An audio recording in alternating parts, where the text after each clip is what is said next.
Oke, baik, kita mulai. Kita akan bahas kuis kalian ya. Kalian sudah bisa lihat layar saya kan? Sebentar, kasih saya waktu untuk screen save dulu.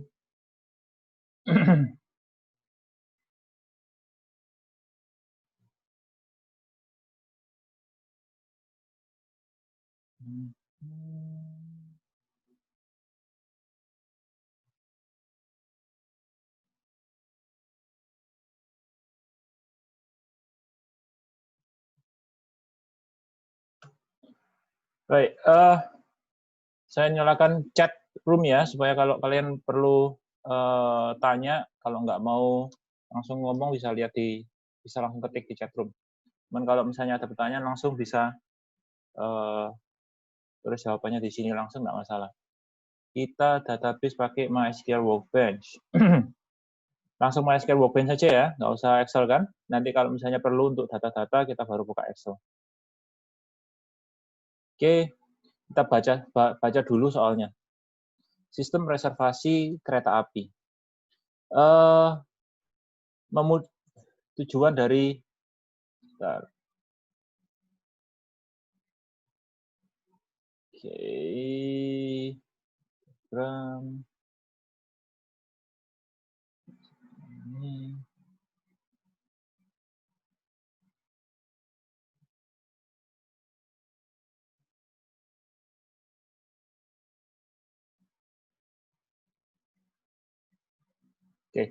sistem reservasi kereta api memudahkan penumpang untuk menanyakan tentang kereta tersedia atas dasar sumber dan tujuan.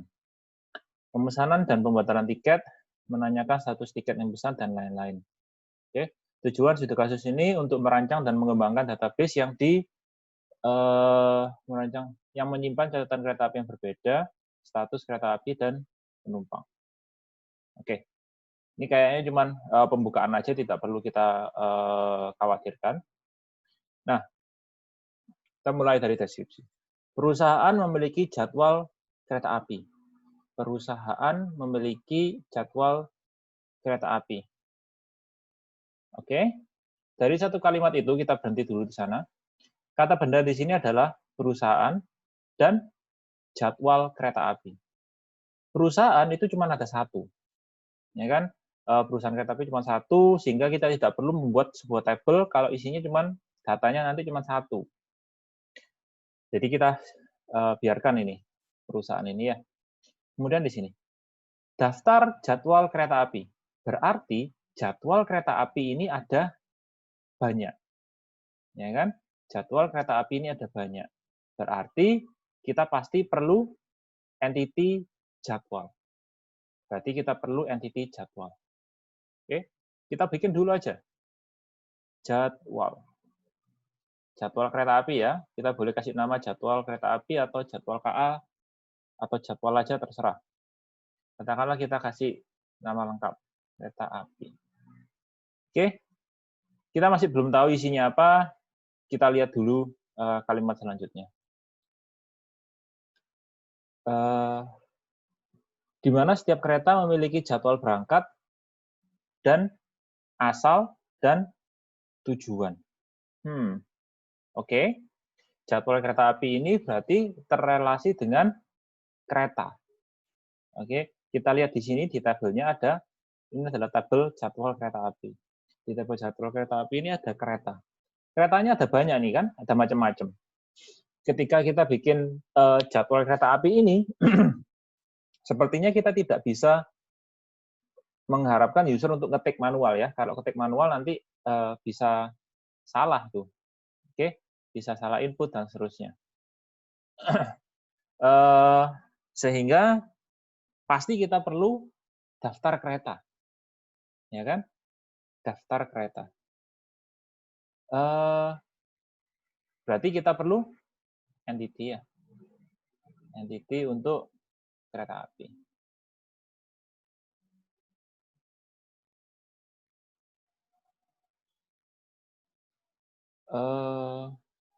Lanjut. Entity kereta api. Kemudian apa lagi nih? Kira-kira dari tabel ini, kira-kira dari tabel ini, atribut kereta api apa? Kita bisa lihat 2 atribut kereta api di sini. Halo? Apa atribut kereta api? Nama kereta sama nomor kereta. Nama kereta sama nomor. Oke. Jadi di sini kita taruh nomor, ya kan? Nomor tipenya apa? Oke, sama nama ya. Ya, terima kasih Niko. Nomor sama nama. Nomor tipenya apa? Kalau kita lihat di sini, apakah ini angka atau teks? Teks sih, teks sih, Pak. Teks ya, berarti kita tulis varchar. Katakanlah kita kasih 20 gitu ya. Terus nama. Nama juga pasti teks. Oke? Dan itu tidak boleh nul ya. Ingat, kita harus perhatikan itu. Nama kolom, tipe data, dan minimal null not nullnya. Ya kan? Kemudian primary key-nya juga. Itu adalah primary key.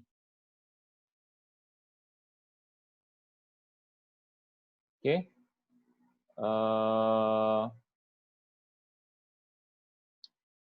Lanjut.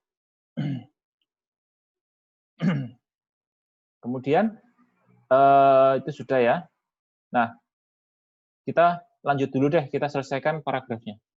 Semua kereta dijalankan secara reguler tiap hari. Artinya jadwal tetap untuk tiap hari. Oke, kita ingat itu dulu. Jumlah gerbong dan jumlah kursi yang dimiliki oleh tiap kereta juga sama untuk semua kereta, ya, diasumsikan sama supaya nggak terlalu kompleks. Oke, kalau sama berarti tidak perlu disimpan, gitu ya. Misalnya nih, apa ya, kayak mata kuliah itu kan SKS-nya beda, maka di tabel mata kuliah harus disimpan tuh SKS-nya. Oke, misalnya mata kuliah ada semua kan diajar oleh dosen, maka itu nggak perlu disimpan status apakah disimpan oleh ajar oleh dosen atau tidak perlu disimpan, ya karena sama semua maka jumlah kursi, jumlah gerbong itu tidak perlu disimpan. Intinya itu, oke? Jadi inti dari kalimat ini adalah bahwa karena jumlah gerbong dan jumlah kursi yang dimiliki oleh tiap kereta untuk sama itu tidak perlu disimpan. Kalau beda-beda, maka itu boleh disimpan atau harus disimpan. Oke, nah kita sekarang fokus ke tabelnya ini. Kita fokus ke tabelnya ini. Ini adalah tabel jadwal kereta api. Namun nomor dan nama kereta itu ada di tabel kereta api, ya kan? Bagaimana supaya jadwal tahu bahwa itu jadwalnya dia, jadwalnya kereta apa?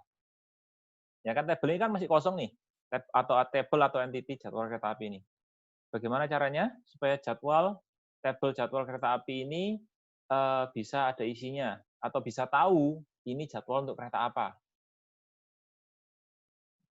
Berarti kita harus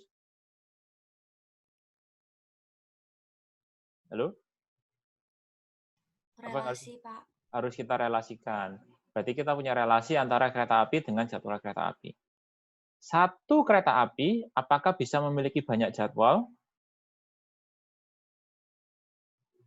Satu kereta api apakah bisa memiliki banyak jadwal? Satu, Pak. Bisa cuma memiliki satu? Misalnya gini. Banyak sih, Pak. Kalian bisa naik kereta api enggak? Pernah naik kereta api enggak? Atau pesawat lah. Pesawat. Ya, pesawat atau kereta api itu konsepnya sama. Satu jadwal itu berarti kan satu arah ya, one way ya, misalnya Surabaya ke Jakarta. Oke? Pulangnya masa kereta apinya kosongan? Ya kan, enggak ngangkut penumpang. Pasti ngangkut penumpang kan? Ya kan? Itu jadwal yang berbeda. Misalnya berangkatnya itu jam 6 pagi sampai Jakarta misalnya jam 4 sore. Jam 10 malam sampai besok paginya itu adalah dari Jakarta ke Surabaya. Itu jadwal yang berbeda. Berarti satu kereta kan sebenarnya bisa tercatat di atau satu kereta api bisa memiliki banyak jadwal kereta api. Ya kan? Nah, di lain pihak, satu jadwal itu dimiliki oleh berapa kereta api? Kalau kita lihat dari tabelnya ini, sepertinya satu jadwal itu dimiliki oleh satu kereta api. Oke, satu baris ini hanya ada satu kereta api kan, tidak ada kereta api A, kereta api B dan seterusnya. Satu baris ya, saya mengatakan satu baris ya, karena satu baris itu berarti satu objek. Ya kan? Apakah satu baris jadwal kereta api memiliki banyak kereta api? Tidak. Namun, satu kereta api bisa tercatat di banyak baris jadwal kereta api.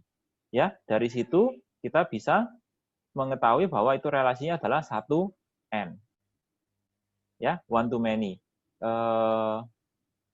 Sisi many di kereta api. Saya betulkan dulu kereta api, nomor kereta api.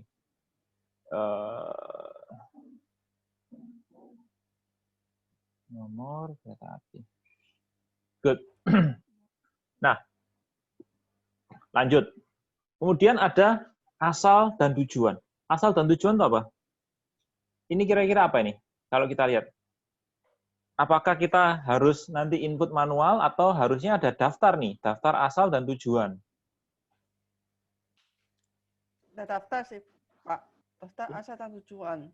Daftar apa? Ini apa sih sebenarnya? Asal dan tujuan ini apa? Stasiun. Stasiun. Good, Stasiun. good. Berarti kita harus punya entity Stasiun. stasiun. Oke, kita harus punya entity stasiun. Stasiun. Nah, kira-kira primary key-nya apa nih kalau stasiun nih? Kode. Kode ya, mau kode, mau ID, terserah. Ya kan? Karena ini adalah surrogate key, ya kan? Kita sengaja buat untuk primary key doang, kita kasih integer aja. Kemudian kita kasih nama ya di sini ya. Kasih nama. Oke, minimal itu ya. Minimal itu karena itu sesuai yang dispesifikasikan di tabel ini. Nanti kalau kemudian di bawah, di soal yang di bawah, kemudian ada tambahan, ya kita tambahkan. Sementara yang kita ketahui, stasiun punya dua atribut, kode ini yang sebagai primary key, dan namanya. Nah, bagaimana tahu jadwal ini asalnya dari stasiun mana dan tujuannya mana? Maka kita harus bikin relasi juga. Saya tampilkan dulu ya. Model option, diagram, show captions. Oke, supaya jelas ya. Nah, maka kita perlu tahu stasiunnya. Nah, kita perlu tahu relasi supaya kita tahu jadwal ini asalnya dari stasiun mana, kemudian tujuannya stasiun mana. Relasi antara jadwal dan stasiun. Status stasiun apakah bisa menjadi asal banyak jadwal? Kalau kita lihat sini bisa ya, stasiun Gubeng Surabaya ini ada 2. Kemudian tapi satu jadwal itu cuman bisa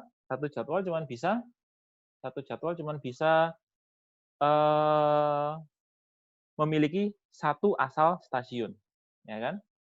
Satu asal stasiun. Berarti lagi-lagi itu 1M. Oke, asal. Ups. Asal stasiun. Asal udah. Berarti sekarang selanjutnya kita bikin tujuan. Alah.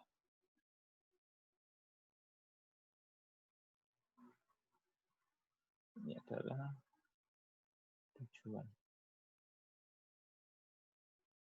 Oke, good. Oke. Ini ya, biar lebih gampang bacanya ya. Sudah, ya kan? Sekarang jadwal kereta api kita, tabel jadwal kereta api kita sudah tahu nomor kereta apinya berapa, kemudian stasiun asalnya apa. Sebentar. Ini tujuan, yang atas ini asal ya, yang atas ini asal, berarti ini saya ganti stasiun asal, dan stasiun tujuan. Good. Oke, beres. Kurang apa lagi nih yang perlu kita tahu untuk jadwal? Untuk jadwal kereta api, kita perlu tahu apa lagi nih? Waktu sama harga. Waktu sama harga. Kira-kira waktu itu dipilih atau diinput ketik manual? Misalnya gini, kita bikin tabel isinya waktu, daftar waktu. Jadi nanti tinggal milih. Gimana? Nggak usah sih, Pak. Usah ya, biarkan input aja ya. Berarti kalau Iya. input aja diketik manual, berarti kita tidak punya daftar waktu. Artinya kita tidak punya entity waktu. Gitu kan? Kita tidak punya entity waktu. Kita tulis ketik di sini aja. Tinggal di input manual nanti. Waktu. Oke. Tipenya apa? Time. Oke. Good. Harus diisi ya? Harus diisi enggak waktu ini? Apakah ada jadwal yang nggak ada waktunya? Ya, nggak Diisi mungkin sih, ya. Pak. Masa dia suruh nunggu seharian di stasiun? Nggak mungkin. Harga. Harga ini juga sama ya, diinput, diketik manual. Karena kita nggak mungkin bikin tabel isinya cuman angka dari 1 sampai sekian juta gitu ya. Kan nggak ada gunanya juga. Maka di sini kita tipe harga, tipenya angka, bulat, integer. Ya kan? Dan wajib diisi juga. Oke? Sampai sini ada pertanyaan. Ya, jadi kita baru selesaikan satu section ini.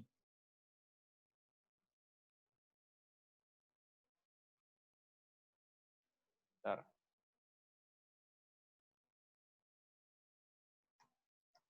Ada pertanyaan? Kita lanjut.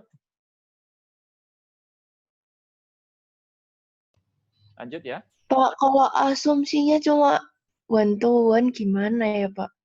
Soalnya kemarin kan cuma lihat di kereta api sama jadwalnya itu. Jadi kan konteksnya misalnya karena tabelnya cuma ada satu-satu, mikirnya cuma one to one gitu loh, Pak. Cuma khusus untuk kasus ini di soal dia itu one to one. One to one itu primary key-nya kamu taruh mana? Kan bisa milih tuh. Primary key-nya. Nomor kereta apinya aku jadiin itu, Pak. Di jadwal kereta api aku jadiin primary key. Jadi jatuhnya strong. Jadi waktu di jadwal kereta api tuh orangnya kita cukup lihat nomor kereta api kan sudah cukup unik untuk melihat semuanya, Pak. Kalau asumsi saya kemarin begitu. Oke. Kamu tulis nggak asumsi itu? Halo? Seingat saya tulis, Pak. Seingat saya. Oke. Coba nanti saya diskusikan. Karena memang datanya seperti itu. Dan kamu pernah naik kereta api belum? Dan sekarang kereta api itu tidak terlalu populer lah ya. Cuma sekali, Pak. Cuma sekali. Ya nggak apa-apa. Nanti coba saya sampaikan, karena yang ngoreksi bukan saya. Nanti saya sampaikan. Selama ada diasumsi tentu akan dipertimbangkan. Ya. Bentar. Cuman nggak salah juga, karena memang tabelnya ini cuman ada satu kereta itu satu jadwal gitu ya. Satu kereta itu satu jadwal. Kan memang seperti itu ya tabelnya ya. Oke.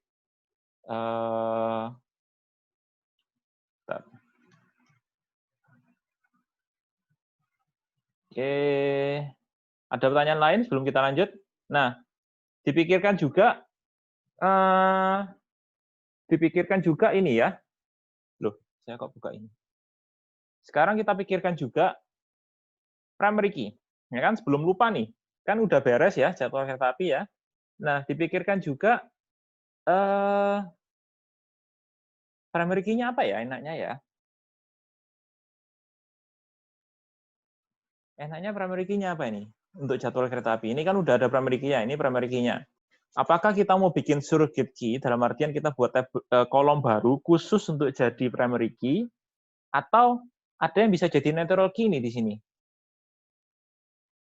Ya, kalau kita cuman berdasarkan data ini saja, kalau ini kita berdasarkan data ini saja, maka kita bisa sebenarnya pakai nomor kereta api. Ya kan? Namun asumsi kalau kita berpikir kemudian, oh oke, kemungkinan kereta api ini bisa nambah jadwal, maka ada kemungkinan di sini ada nomor kereta api yang sama, gitu ya. Oke, nah, maka nomor kereta api tidak bisa kita jadikan primary key. Kira-kira berarti enaknya gimana primary key-nya? Kita bikin surrogate key atau gimana? Kolom baru untuk primary key atau kita gabungkan beberapa atribut untuk jadi natural key-nya? Kalau digabung dengan nama kereta apa bisa, Pak? Nama kereta kan ada di tabel kereta, nggak ada di sini. Oh iya. Ya kan? Dan itu nggak membantu juga. Karena apa? Karena dengan nomor kereta, otomatis nama keretanya pasti mengikuti dong. Ya kan? Sehingga nama kereta itu tidak bisa kalau ada nomor kereta otomatis nama keretanya akan mengikuti, akan sama terus. Nah, kalau mau jadi kita pakai natural key, kita bisa sebenarnya kita masukkan misalnya nomor kereta, stasiun asal, nomor kereta dan stasiun asal dan stasiun tujuan itu cukup untuk jadi primary key. Tiga-tiganya dijadikan primary key boleh. Ya kan? Nah, itu akan nanti menentukan apakah relasi ini akan menjadi strong atau weak. Ya kan? Sekali lagi, strong atau weak tergantung apakah foreign key-nya menjadi primary key atau tidak. Kalau foreign key-nya menjadi primary key, maka relasinya menjadi strong relationship. Ya kan? Nah, terserah. Misalnya nih, di sini kalian tentukan bahwa kombinasi 3 ini menjadi primary key. Boleh, betul aja. Ya kan? Namun saya pribadi tidak suka terlalu banyak primary key. Kan? Kenapa? Karena alasan nanti untuk kalau itu primary key semua, ketika nanti itu menjadi berelasi dengan tabel lain dan itu menjadi foreign key, otomatis tabel lain tersebut, tabel baru tersebut akan ketambahan 3 atribut baru. Ya, menurut saya itu terlalu ribet. Ya, saya akan prefer bikin ID jadwal. Sekali lagi, tidak salah jika kalian menuliskan 3 itu sebagai composite key ya, tidak masalah. Tidak masalah. Lanjut ya. Lanjut.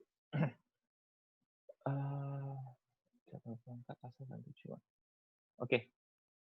Tolong ingatkan saya kalau ada yang saya kelewatan ya dari deskripsinya. Atau kalian misalnya tanya sesuatu yang waktu kalian kerjakan asumsinya seperti apa. Ya, nggak apa-apa. Nanti kita bahas. Penumpang dapat memesan tiket mereka sesuai jadwal yang tersedia. Untuk itu penumpang harus memilih kereta dan waktu berangkat yang diinginkan. Sistem akan memeriksa ketersediaan tiket sesuai keinginan user. Nomor kereta dan tanggal pemesanan akan divalidasi, akan diperiksa sisa kursi yang ada. Oke.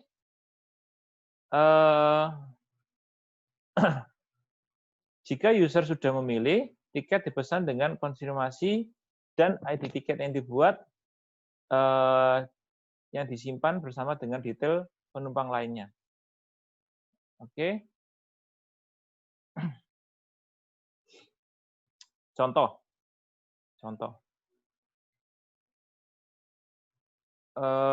Di sini adalah nomor tiketnya.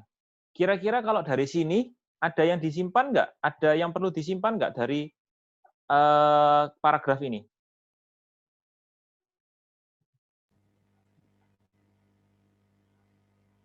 Nggak ada sih, Pak. Ada yang perlu disimpan nggak?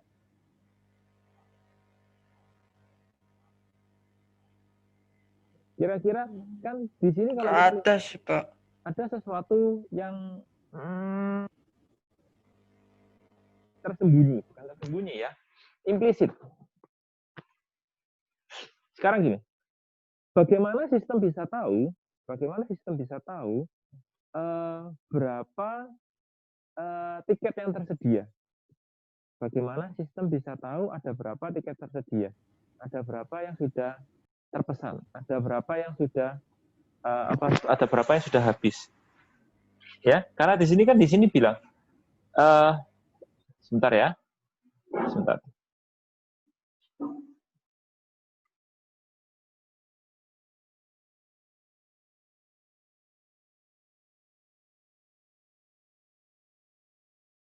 Oke, maaf. Bagaimana kita bisa tahu sudah dipesan atau ada berapa kursi yang tersedia, ada berapa kursi yang sudah dipesan, ada berapa yang masih kosong gitu kan? Nah, untuk itu kira-kira apa yang harus kita lakukan? Kalau kita ingin mencatat ada berapa kursi kosong, itu kita simpan di mana?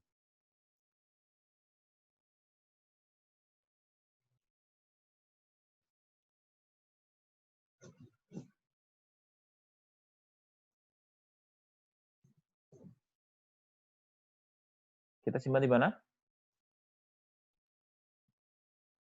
Kereta api berarti, Pak. Di kereta api. Lah, kereta api kan banyak jadwal. Yang kosong di mana? Ya kan? Bikin entitas lagi berarti. Entity apa? Kalau kita coba ilustrasi ya, kita coba ilustrasi pakai tabel ya. Pakai tabel. Ya kan? Katakanlah kita punya tabel seperti yang di kiri ini ya. Oke, kita punya nomor kereta kan, ini kan tabel jadwal ya, tabel jadwal. Kita sudah punya nomor kereta, kita sudah punya asal, kita sudah punya tujuan, dan waktu berangkat ya. Itu kan waktu berangkat ya, yang di tabel itu ya. Ups. Waktu berangkat. Oke. Dan harga. Oke, good. Kita buat tabel.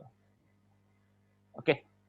Nah, AP1, Surabaya, Jakarta. Kita simpan di mana nih kira-kira ya? Apakah kita bisa simpan di sini? Kursi kosong. Bisa?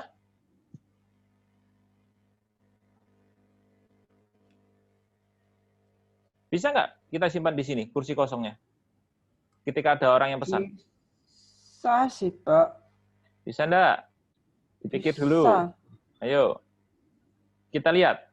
Ketika orang pesan tiket, misalnya gini, saya mau nonton nih, misalnya kalian nggak pernah naik kereta api ya, katakan kalian mau nonton, saya mau nonton film apa, yang baru, yang lagi heboh nih. Sekarang kan lagi nggak ada bioskop ya, tapi saya yakin banyak di antara kalian pernah nonton bioskop ya. Saya mau nonton bioskop, saya mau pesen, ya kan bioskop kan juga punya jadwal tuh ya. Saya mau booking atau mau beli tiket, kemudian apakah itu status kursi kosongnya atau kursi yang terisi itu disimpan di jadwal atau di suatu hari. Saya mau nonton Mulan misalnya ya, yang jam 4. Kursi kosongnya itu ditentukan per jadwal atau per hari. Jadwal. Per jadwal. Jadi misalnya saya tulis di sini kursi kosong ya, misalnya kursi kosongnya 300. Harganya di sini tadi berapa di sini? Whatever lah ya, 450.000. Oke. Misalnya kursi kosongnya di sini. Apakah berarti untuk jadwal ini kursi kosongnya sama untuk hari apapun? Ketika kalian beli tiket, saya mau tiket nonton Mulan yang jam 4. Oke, saya mau nonton tiket Mulan yang jam 4. Kan nggak mungkin kemudian itu mengurangi semua jadwal. Dalam artian gini, nggak mungkin dicatat cuma jamnya toh. Yang dicatat itu juga tanggal berapa. Ya kan? Untuk keberangkatan tanggal berapa. Ya kan? Oh, yang untuk tanggal sekian. Ya kan, karena kosongnya itu berdasarkan harian. Ya, untuk jadwal ini, untuk rute Surabaya-Jakarta, kereta AAP 1 yang tanggal 4 sudah penuh, tapi yang tanggal 5 masih kosong. Bisa kan? Ya kan? Bisa kan seperti itu? Kalau bisa, berarti kursi satu jadwal ini itu punya banyak status kursi kosong atau kursi terisi, betul ya? Kadang yang tanggal sekian kursi kosongnya sekian, yang tanggal sekian kursi kosongnya beda. Gitu kan? Betul ya? Nah, oke. Saya lupa tadi sebenarnya di tabel kita di sini ada kolom apa? ID ya, yang jadi primary key ya. Katakanlah kita urutkan. Paham maksud saya? Sehingga kita perlu sebuah tabel baru yang mencatat kondisi kursi booking jadwal misalnya ya. Booking jadwal. Misalnya saya katakan seperti itu. Di sini saya bisa bikin ID jadwal. Kemudian apa? Status tadi yang seperti saya bahas, bahwa kursi kosong, kursi terisi, itu kita harus tahu, untuk mengetahui kursi kosong, kita harus tahu tidak cukup hanya jadwalnya, tapi kita harus tahu juga tanggalnya. Betul ya? Kita harus tahu juga tanggalnya. Sehingga di sini kita punya tanggal. Dari mengetahui ID dan tanggal, dengan kata lain primary key-nya ini adalah ID, jadwal, dan tanggal, kita bisa mengetahui kursi kosongnya berapa. Ya, atau kursi tersedianya berapa. Boleh, ya. Tersedia. Seperti ini.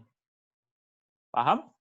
Sehingga misalnya nih, tanggal ID jadwal 1, rute Surabaya-Jakarta, tanggal 8, tanggal 1 Agustus 2020. Oke? Kursi kosongnya 10. Oh, kursi kosong sama kursi tersedia sama ya? Terbalik. Kursi terisi. Ya, misalnya di sini 290. Boleh? Ya kan? Paham maksudnya? Misalnya kemudian yang tanggal 2 Agustus. Yang 2 Agustus ini masih kosong nih. Ya, masih kosong, belum ada yang beli. Oke, terisinya kosong. Terisinya 0, kursi kosongnya 300. Paham maksud saya ya? Ada pertanyaan? Oke. Nah, kalau memang ini yang diinginkan, ini yang dibutuhkan, maka di sini kita bikin tabel baru. Namanya apa? Namanya tabel booking jadwal. Oke. Tabel booking jadwal. Isinya apa? Kita tahu di sini ada ID jadwal. Berarti itu adalah foreign key dari entity jadwal kereta api. Kita tarik ya. Nah, karena di sini kita udah tahu bahwa di sini perlu menjadi primary key, kita langsung tarik aja yang strong. Oke. Buka. Misalnya ya. Satu jadwal kereta api dibukakan banyak booking jadwal, slot booking jadwal. ID jadwal kereta api. Kemudian ada lagi tanggal, ini juga tipenya date, ini juga primary key. Non primary key-nya adalah kursi kosong, integer, not null, dan kursi terisi. Kok kosong terisi? Kursi terisi. Kursi terisi. Gini ya? Paham ya? Ada pertanyaan?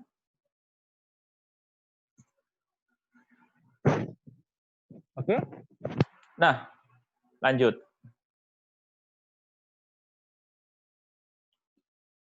Oke. Nah, kemudian ada nota pembelian tiket. Nota pembelian tiket. Di sini kita lihat, karena nota itu banyak, ya, tiket itu banyak, maka otomatis kita perlu entity untuk tiket ini, ya. Kita perlu entity untuk tiket ini. Oke. Kita buatkan aja entity. Tiket. Primary key-nya apa kalau dilihat dari tabel ini, dari contoh ini? Kode tiket sih, Pak. Kode. Tipenya Tiket. Pacar. Ya. Pacar. Pacar, katakanlah 20 ya. Kode tiket, terserah. Boleh ya, mau kode atau kode aja. Nggak perlu kasih tiket, karena kan nama entity-nya sudah tiket. Jadi kita udah tahu itu kode tiket. Ya. Kemudian nama penumpang. Ya, Tanggal pesan sih, Pak. Hah? Tanggal pesan. Ada Oh iya, sorry. Tanggal pesan. Ada tanggal pesannya. Oke, kita tulis sini. Tanggal pesan. Ini adalah date. Oke, tanggal pesan date. Kemudian nama penumpang, ID penumpang, ya. Asumsi di sini kita tidak mencatat tabel penumpangnya, ya. Kita tidak punya daftar, tidak punya tabel penumpang, artinya diisi manual, ya. Kita bikin nama penumpang, kemudian kita bikin ID penumpang, ya. Saya ngikuti ini aja ya. Kemudian kereta api, nomor kereta api, nomor kursi, berangkatnya di mana, segala macam, itu sebenarnya sudah ada semua, ya kan? Sorry, nomor kursi mungkin nggak ada, tapi kereta api, nomor kereta api, berangkatnya dari stasiun mana, waktu berangkatnya itu semua ada di tabel apa? Ada di tabel booking jadwal sama jadwal kereta api kan? Ya kan? Oke, asumsinya gini. Misalnya di sini saya punya gini. Tabel tiket. Di sini kan ada nomor tiket tadi ya. Kok nomor? Nomor tiket. Oke. Kita tinggal perlu tahu apa supaya kan kita lihat di sini.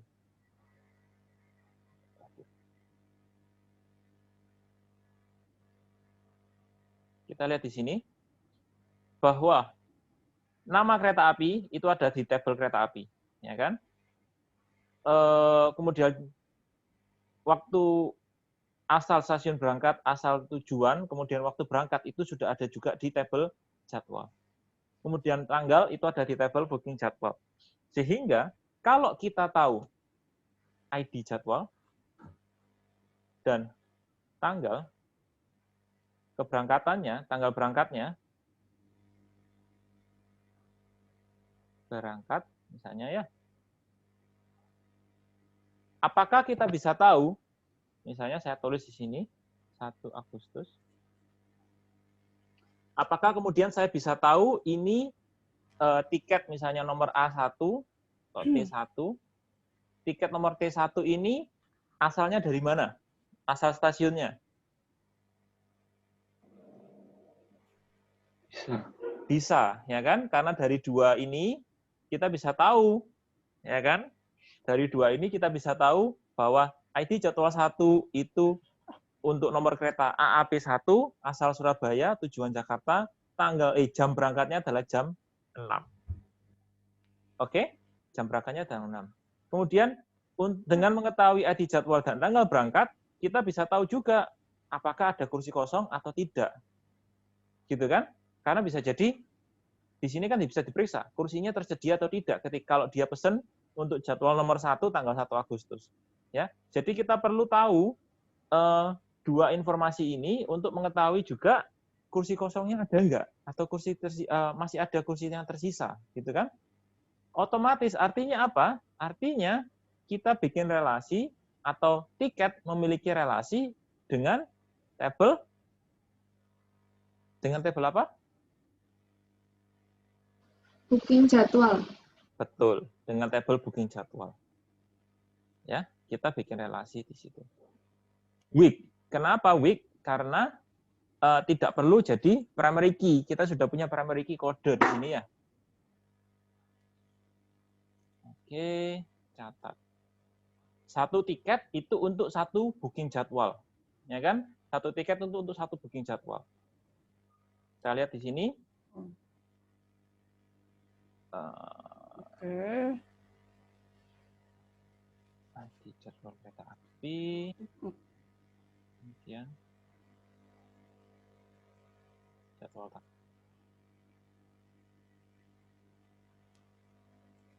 tanggal berangkat ya.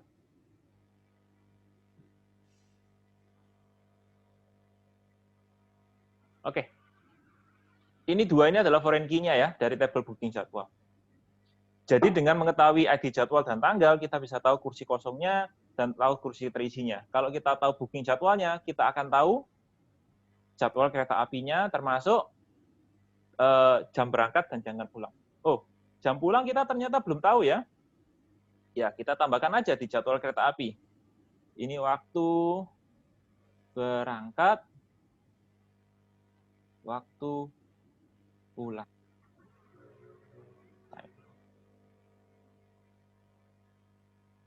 Gini ya, saya rapikan biar enak dibaca. Oke. Kemudian ada harga di sini. Harga di sini, Pak, harga kan sudah ada di jadwal kereta api. Sekali lagi, jadwal kereta api ini kan kayak jadwal di price list. Sedangkan harga di sini, ini adalah harga di nomor tiket ini. Ya kan? Sehingga kalau jadwalnya harga di price list berubah, harusnya harga yang sudah tercetak di suatu tiket tidak boleh berubah. Jadi kita harus simpan juga di sini. Harga real misalnya ya. Harga real. Supaya beda dengan harga di price list ya. Oke. Kemudian ada terakhir apa nih? Status. Status. Kita simpan di sini ya. Status. Katakanlah varchar. Dah. Oke? Ada pertanyaan? Untuk kereta api sama nomor kereta api, masuk mana itu, Pak? Loh, ada nih. Di tiket. Oh, ada. Di kereta api dan nomor kereta api ada di tabel kereta api. Jadi gini, ini kan punya relasi, jadi tiket punya relasi dengan booking jadwal. Jadi kalau kita tahu tiketnya, kita sudah tahu ini untuk ID jadwal berapa dan tanggal berapa. Sehingga kita tahu itu untuk booking jadwal yang mana. Dengan mengetahui booking jadwal yang mana, kita bisa tahu itu pakai jadwal kereta api yang mana. Jadi kita bisa tahu itu asal tujuannya yang mana. Dengan mengetahui jadwal kereta api, kita bisa tahu itu pakai kereta api yang mana. Paham maksudnya? Oke, kalau nggak paham tak tambahi di sini ya. Ini tadi kan saya skip ya yang awal-awal ya. Jadi kan kita harusnya punya tabel kereta api. Betul ya? Kemudian di sini saya punya nomor, punya nama. Oke. Misalnya AAP 1 itu Argo. Apa namanya? AAP 1. Anggrek. Gitu ya. Oke, ini primary key-nya. Contoh, misalnya di sini, saya punya tiket nomor T1, ya kan? ID jadwalnya 1, tanggal berangkatnya 1 Agustus 2020. Dengan mengetahui ini, saya bisa tahu bahwa ini adalah berelasi di sini. Ya kan? Saya warnai ya. Ini berelasi dengan yang ini kan? Dan kalau kita sudah tahu booking jadwalnya, kita tinggal lihat ID jadwal 1 itu berelasi dengan jadwal yang ini. Jadwal untuk rute Surabaya Jakarta, jam berangkat jam 6, ya kan? Misalnya di sini saya tulis waktu tiba misalnya 18.00. Gitu ya.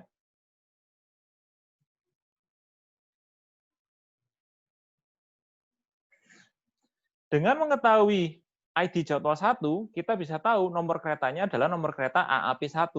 Kalau kita tahu AAP1, itu nomor keretanya, otomatis kita bisa tahu itu adalah nama keretanya Argo Anggrek. Karena di tabel kereta api, nomor AAP1 itu atau Anggrek. Ada pertanyaan?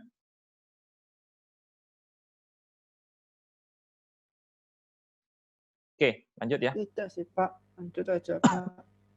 Semua tiket yang telah habis dipesan, maka pemesanan selanjutnya akan masuk ke dalam status menunggu. Tidak bisa memilih nomor kursi. Oh, nomor kursinya belum dicatat di sini. Saya bikin nomor kursi. Nomor kursi. Oke. Sini. Oke. Tempat tunggu hanya dibatasi untuk 10 tiket. Ya, itu tidak masalah sih. Kita bisa taruh di sini ya. Misalnya jumlah waiting list gitu ya. Jumlah waiting list. Integer. Jadi kita bisa tahu nih, sudah berapa nih yang nunggu. Ya kan? Bisa. Karena untuk mengetahui jumlah waiting list, kita juga harus tahu dua-duanya, jadwal kereta apinya dan tanggalnya. Karena bisa jadi untuk tiap booking, tiap hari yang berbeda, untuk rute yang sama, waiting list-nya bisa beda, ya pasti beda ya. Oke, jika tempat tunggu sudah habis, tiket tidak dapat dipesan lagi. Ya kan? Tiket yang sudah dipesan bisa dibatalkan kapan saja. Ya, itu tinggal masalah status ya. Statusnya bisa jadi tunggu 1, tunggu 2, dan seterusnya. Oke.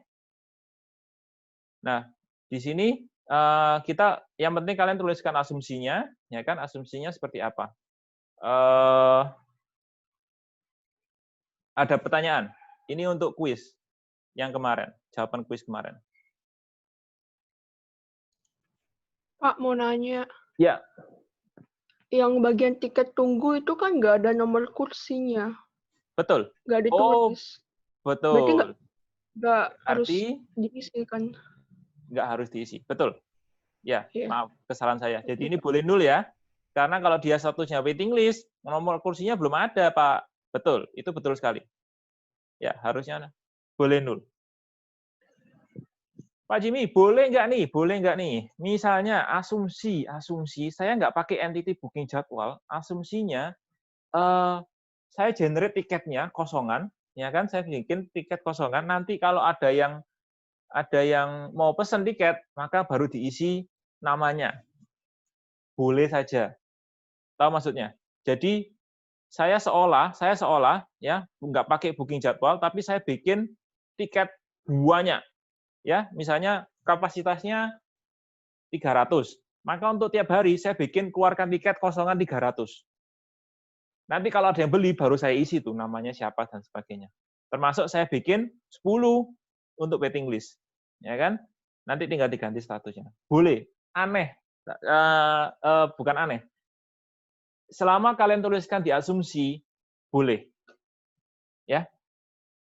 Tapi kalau misalnya saya akan buat seperti ini. Saya akan bikin booking jadwal sehingga di sini saya tidak perlu bikin tiket kosongan. Tiket hanya dibuat ketika ada yang pesan atau yang mau order atau waiting list ya. Ada pertanyaan untuk kuis sebelum kita mulai materi hari ini?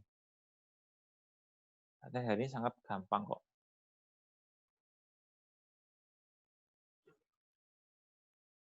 Lanjut materi hari ini aja ya. Oke, hari ini kita akan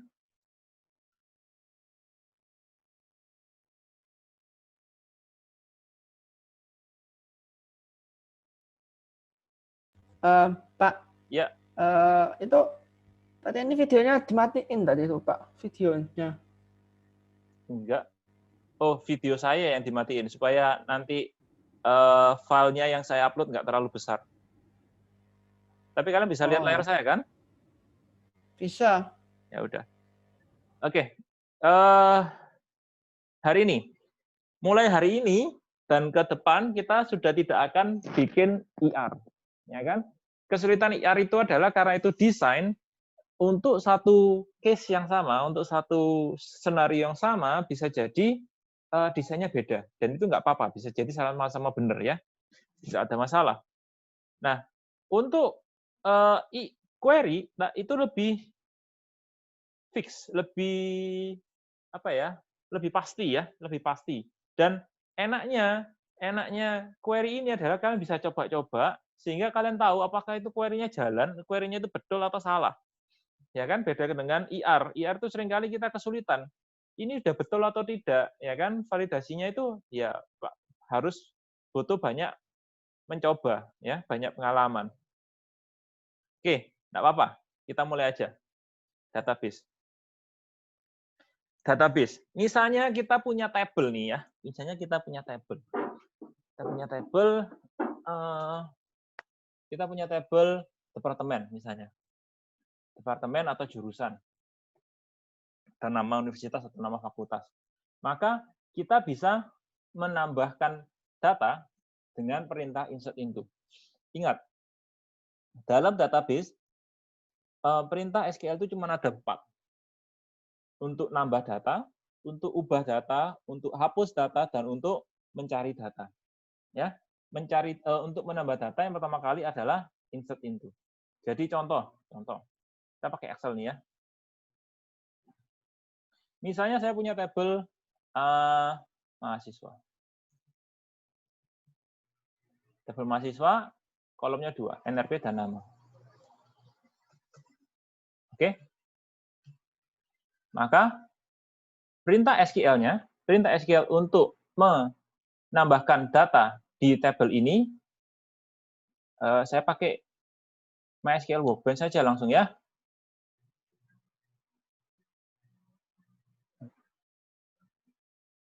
Daripada pakai itu, saya bisa langsung pakai ini.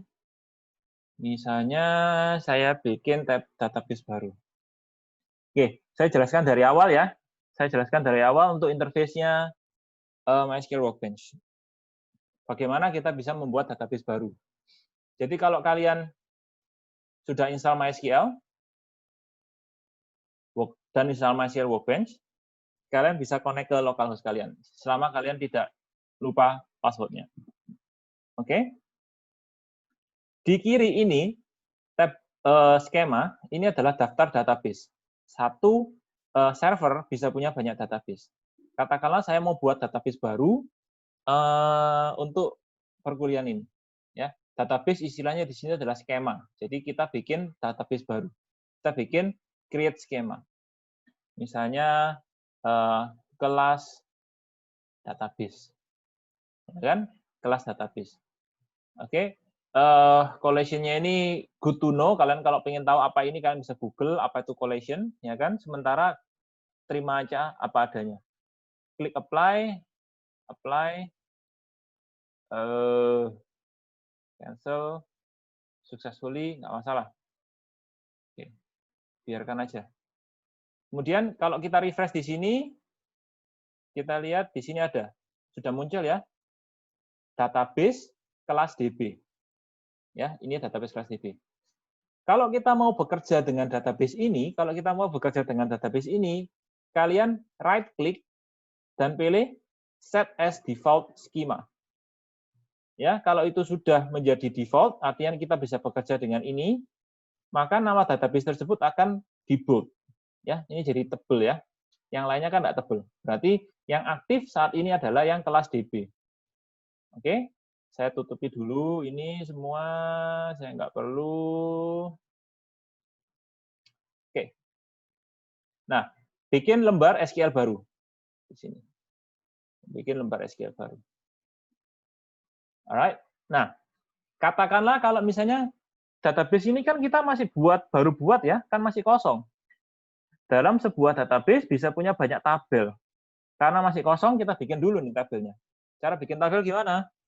Klik tabel di dalam database yang kita inginkan, kemudian right-click di tabel tersebut, pilih Create Table. Katakanlah di sini kemudian kita definisikan nama tabelnya apa. Misalnya nama tabelnya mahasiswa. Nama tabelnya mahasiswa, kolomnya NRP, tipe datanya misalnya katakanlah integer lah. Kemudian ada nama. Udah, dua ini aja ya, NRP dan nama. Sudah, yang lainnya nggak usah dipedulikan. Untuk saat ini kalau kalian pengen tahu ini apa, kalian Google. Kalian klik apply. Klik apply, dia sebenarnya otomatis akan bikinkan otomatis tabelnya apa. Ya, ini adalah script SQL-nya apa. Percaya aja ini benar, klik apply, sukses, kalian klik finish.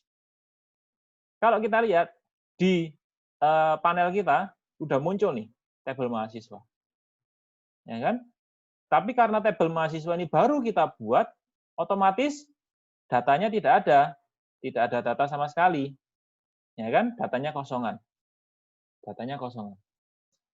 Nah, untuk mengisi data, kita gunakan perintah insert. Saya besarkan biar lebih jelas. Insert into, ini perintahnya. Diikuti dengan mau dimasukin ke tabel apa data yang mau kita tambahkan, atau kita mau nambah ke tabel apa nih? Nambah data ke tabel apa? Kita mau nambah data ke tabel mahasiswa. Maka kita bilang insert into mahasiswa. Oke. Di kolom apa? Di kolom NRP dan nama. NRP, nama. Nilainya apa? Nilainya NRP misalnya 1122. Namanya misalnya Jimmy. Paham? Ya. Kayaknya ini bahasanya natural ya. Masukkan data ke tabel mahasiswa, di kolom NRP dan nama, nilainya adalah NRP-nya 111222, namanya Jimmy. Kalau ini kita jalankan, cara jalankan gimana? Kalau kita ingin hanya jalankan perintah di mana kursor kita aktif, kalian pilih petir yang ada simbol kursornya ini. Kalau kalian pilih yang ini akan dijalankan semua dari atas sampai bawah. Ya, kita misalnya hanya ingin jalankan yang ini aja, maka kita klik ini. Kalian lihat di sini, ini statusnya. Perintah ini successful. Ya, tahu sukses dari mana? Di sini simbolnya hijau, artinya sukses. Oke, bagaimana kita bisa melihat datanya? Bagaimana cara kita bisa melihat data? Kita bisa menggunakan perintah select. Ingat, tadi ada 4 perintah kan? Insert untuk menambah data, select untuk mengambil data. Sederhana saja, yang ingin kita buat, select bintang from mahasiswa. Artinya bintang ini apa? Bintang ini artinya semua kolom. Ya kan? Kalian boleh saja nulis select NRP, nama, from mahasiswa. Boleh. Tapi kalau kalian mau ngambil semua kolom, ya pakai bintang aja. Ya. Artinya pilih atau ambil data semua kolom dari tabel mahasiswa. Gampang ya? Ini kita jalankan. Kita lihat di tabel kita sekarang sudah ada isinya 1 data. Oke? Sampai sini ada pertanyaan? Untuk insert dulu ya, insert dulu.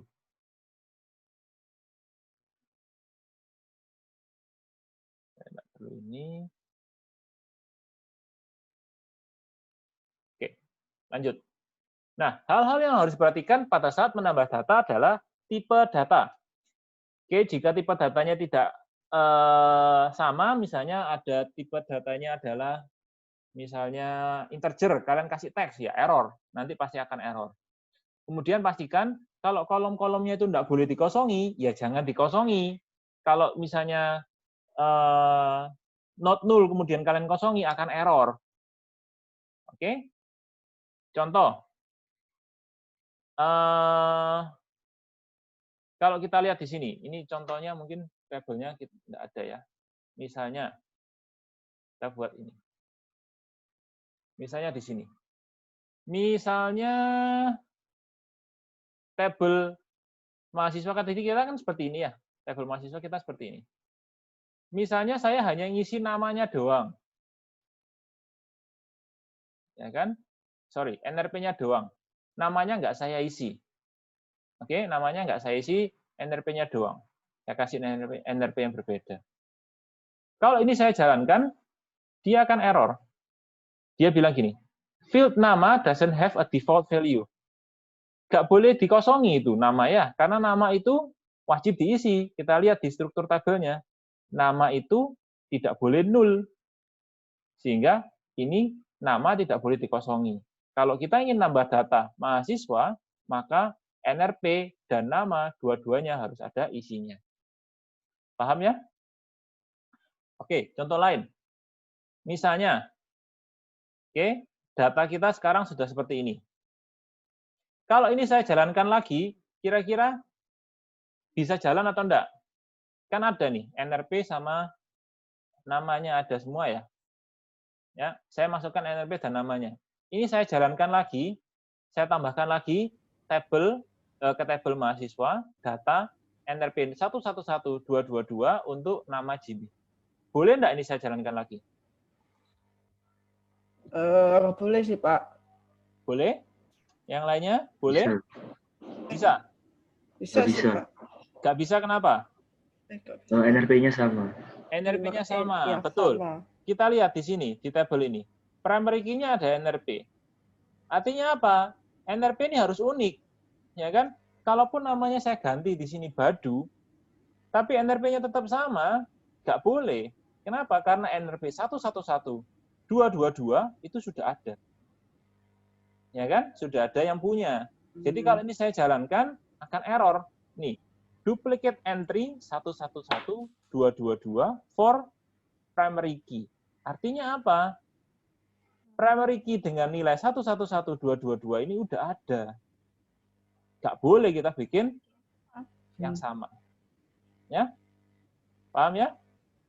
Ya. Lanjut.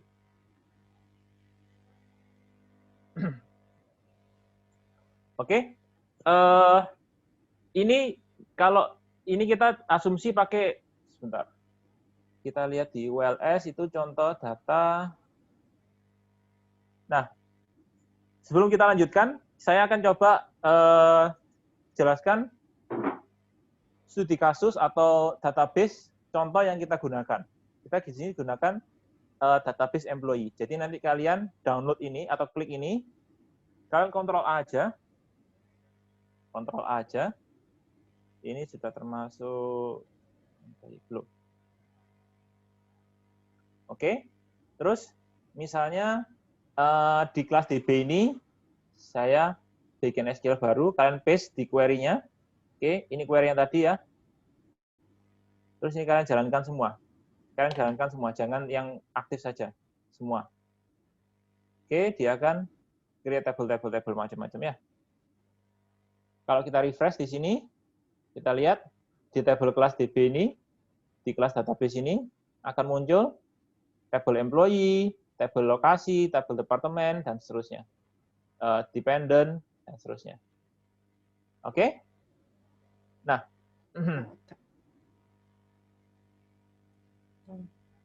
kemudian, misalnya, saya ingin menambahkan data, misalnya ada pertanyaan seperti ini. Saya ingin melakukan ini. Saya ingin melakukan ini. Ya, saya copy paste ya. Baru, saya ingin melakukan ini. Apakah ini bisa atau tidak? Nggak tahu, Pak. Bagaimana saya tahu? Bagaimana saya tahu? Kita harus lihat dulu.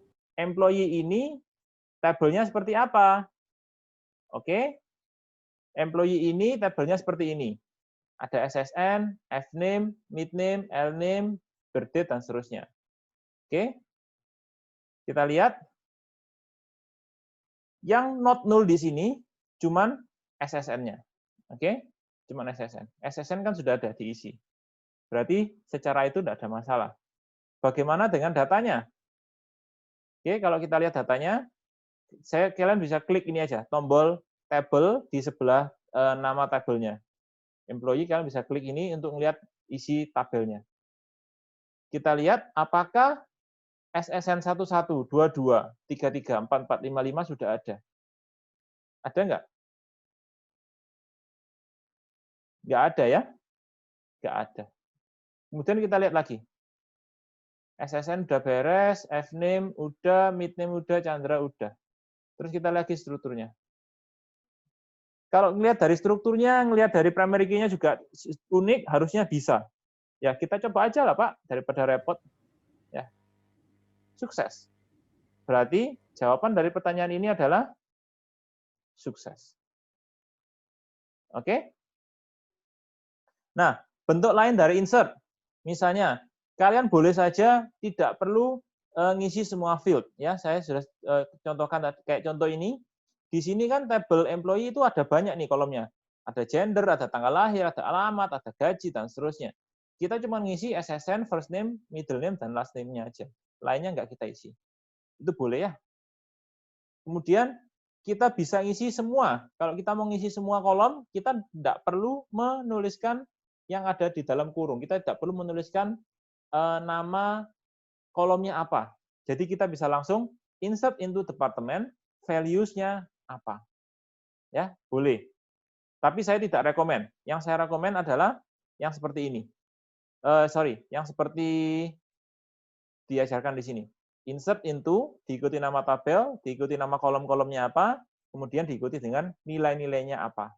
Ya, itu yang saya rekomendasikan. Oke. Mengisi data field enum. Jika kalian punya tipe data enum itu kita bisa milih, misalnya kolom tersebut hanya bisa diisi dengan IF SIMM, misalnya ya. Maka itu harus diisi sesuai dengan pilihannya. Kalau kalian isi TI, ya nggak bisa masuk, ya kan? Jadi kalau misalnya tipe datanya enum, ya kan, dan itu adalah cuma IF SIMM, maka dia hanya boleh diisi IF SIMM. Contoh nih ya. Saya kembali ke tabel mahasiswa tadi ya. Di tabel mahasiswa, misalnya saya tambahin, katakanlah gender. Gender ini tipe datanya enum. Ya, saya bilang di sini cuma boleh L atau P. Oke, not null. Ya, artian kolom ini boleh null aja lah. Kolom ini hanya boleh diisi L atau P. Ya, contoh, misalnya tadi mana? Oke, misalnya saya bilang insert into mahasiswa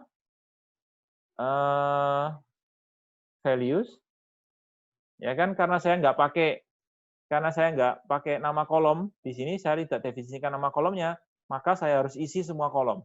Katakanlah 1, 2, 3, 1, 2, 3. Smith misalnya ya. Maka saya di sini gender hanya boleh isi L atau P. Saya nggak boleh isi X misalnya. Atau saya belum tahu nih. Jadi saya kasih strip. Kalau saya lakukan, saya insert ya, saya jalankan perintahnya, akan error. Nggak bisa masuk, karena ini nggak ada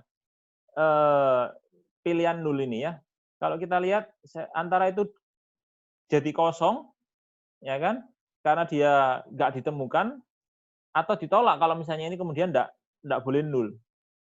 Oke? Maka harusnya seperti ini. Ini saya hapus dulu.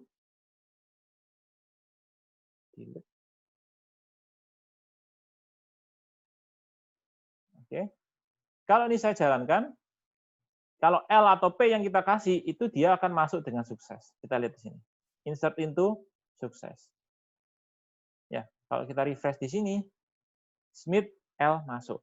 Ya, jadi kalau kalian kalian ingin masukkan data di kolom yang tipenya enum, pastikan kalian input sesuai dengan pilihan yang ada. Kalau enggak nanti akan error, ya. Oke, update. Kalau kalian ingin update, maka kita perintahnya adalah dengan menggunakan perintah update.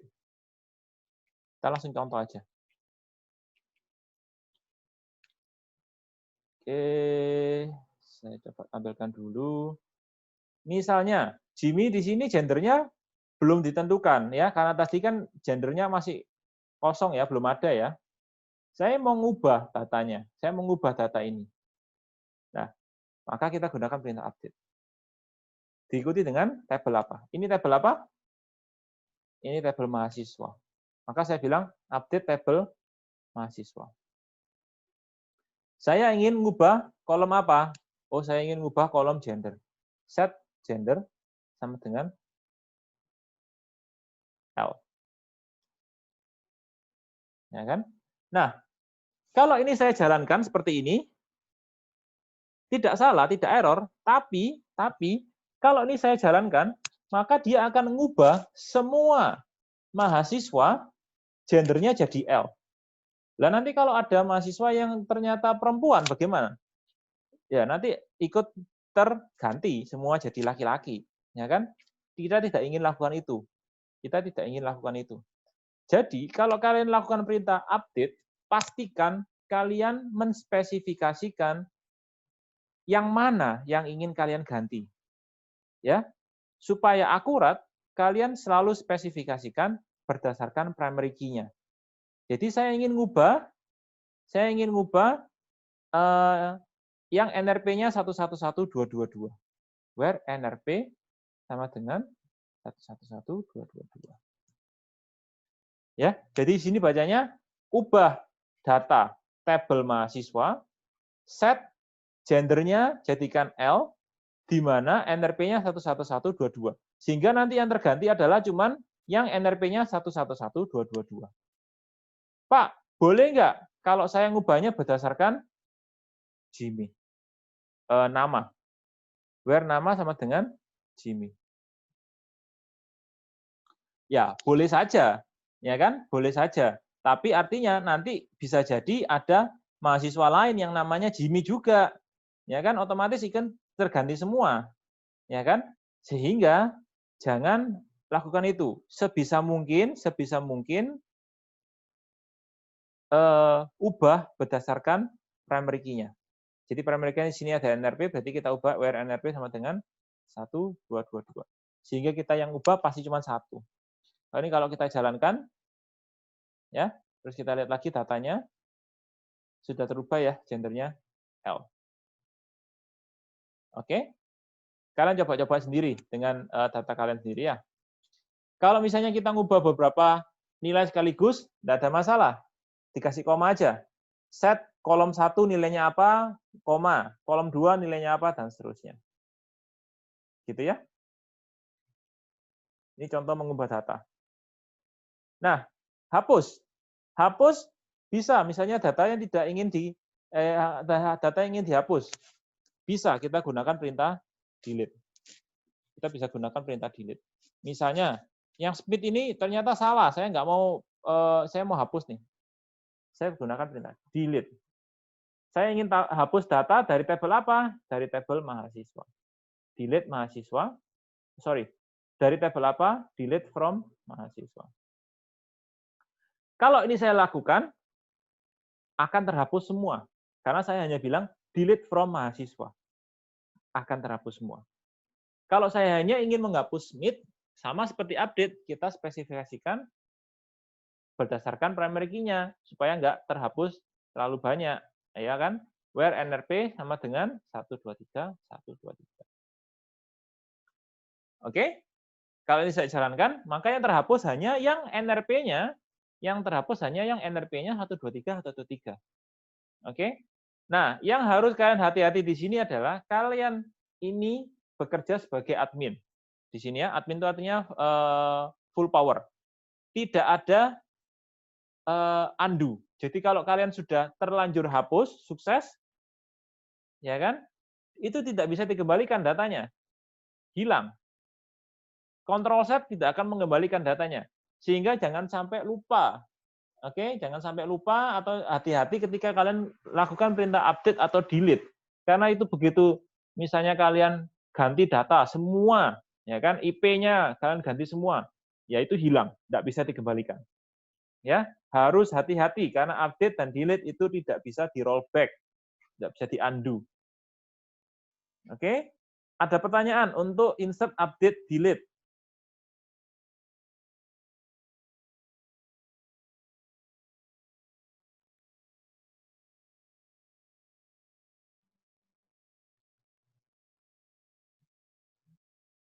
Ada pertanyaan untuk insert, update, delete? Oke. Pak Jimmy, Pak, sebenarnya Pak, ya sebenarnya, kan kalau saya mau ngubah atau mau nambah data, itu bisa loh di interface-nya langsung. Ya kan? Hanya di sini saya tulis. Saya ganti namanya, kemudian saya klik apply. Ini otomatis dia akan bikinkan perintah update-nya, Pak. Update mahasiswa, set nama sama dengan Jimmy Un, kemudian NRP-nya sama dengan 111222. Saya bisa klik apply, finish. Dan ini akan berubah. Betul. Bisa sekali. Kalau kalian mau ngubah langsung dari database-nya, bisa. Dari MySQL Workbench-nya. Nah, terus ngapain kita harus belajar yang manual seperti ini, Pak? Karena nanti setelah UTS, kalian harus ngubah datanya dari program, bukan dari MySQL Workbench, dari program yang kalian buat sendiri. Di situ kalian harus tahu dan paham bagaimana cara menggunakan perintah SQL ini. Ya, karena apa? MySQL Workbench ini hanya untuk admin, hanya untuk kita. User itu tidak punya akses ke MySQL ini, MySQL Workbench ini. Mereka punya akses ke program yang akan kalian buat. Yang akan kalian buat, yang kita akan belajar untuk buatnya setelah UTS. Oke? Otomatis kalian harus tahu bagaimana caranya untuk menuliskan perintah insert, update, delete ini. Ya, ini akan kalian pakai nanti. Sementara kalau kali ini kalian mau ganti datanya di sini, silakan. Di sini kalian mau nambah data pun bisa. Ya, tapi saya sarankan kalian biasakan untuk menggunakan perintah SQL ini. Sehingga nanti ketika setelah UTS, kalian tidak kesulitan. Gitu ya? Ada pertanyaan?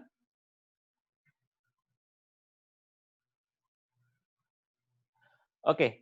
Kalau nggak ada pertanyaan, kuliahnya saya akhiri. Nanti jawaban akan saya upload di ULS ya. Jawaban yang kuis versi kita bahas hari ini. Mana tadi? Ini jawaban kuis versi kita bahas hari ini akan saya taruh di ULS. Week 05A kuis. Gitu ya? Oke. Video recordingnya juga, iya, video recordingnya juga saya akan upload. Ya. Kalau nggak ada pertanyaan, saya akhiri. Terima kasih, selamat pagi. Terima kasih, Terima kasih, Pak. Pergi, Pak.